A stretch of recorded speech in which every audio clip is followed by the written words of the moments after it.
సహజ సిద్ధంగా శీతల వాతావరణం ఉన్నటువంటి దేశం మనది. అక్కడక్కడ ఎండలు రాజస్థాన్ లాంటి చోట్ల భారీ ఎండలు వింటూ ఉంటాం. అందుకనే ఏసీల తయారీ సంస్థలు మనకి ఈ 18 నుంచి కూలు 18 నుంచి 24 దాకా కూలు 24లో పెట్టుకోండి అని చెప్తారు. 24 పైన వచ్చేటప్పటికి సహజమైన అంటే న్యాచురల్ టైప్లో తీసుకుని వస్తారు 28 దాకా. అది 28 దాటిన దగ్గర నుంచి కొంత రకంగా హీట్ టైప్ అనుకోవాలన్నమాట. అయితే ఇప్పుడు ప్రపంచ వాతావరణం సంగతి పక్కన పెడితే భారతదేశపు వాతావరణం మారింది. గతంలో 40-42 రాజస్థాన్లో ఉంది, 43, 44, 45 అంటే వామ్మో అనుకునేవాళ్ళు. ఈ దఫా అనేక రాష్ట్రాల్లో మంటెక్కిచ్చేస్తున్న ఎండలు. ఈవెన్ ఉత్తరప్రదేశ్ కాశీ లాంటి చోట్ల 48, 49, అట్లాగే ఉత్తరప్రదేశ్లో 49, 50, అట్లాగే రాజస్థాన్లో 50 దాటిపోయినటువంటి ఎండలు.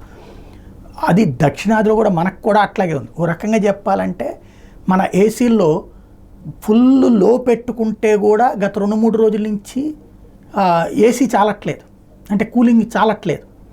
ఇంకా ఏసీలలో నుంచి రావాల్సిన చల్లదనం కూడా ఆనట్లేదు. ఆ స్థితికి వచ్చేసింది.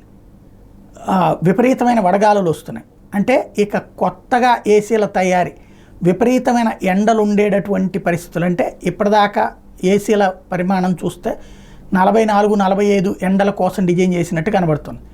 ఇప్పుడు చూస్తే ఇక 50, 60 ఎండల కోసం ప్రిపేర్ అవ్వాలనుకుంటా.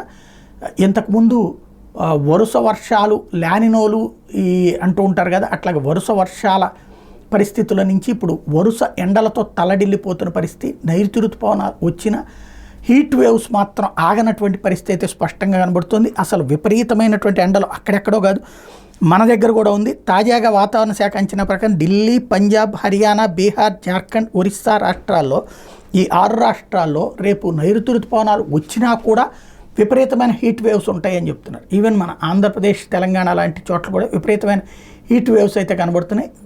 ఏసీలకి తయారు చేసే సంస్థలు, ఏసీల మీద వర్క్ చేసే ఇంజనీర్లు కొత్త ఆలోచన చేయాల్సిన సందర్భం వచ్చింది.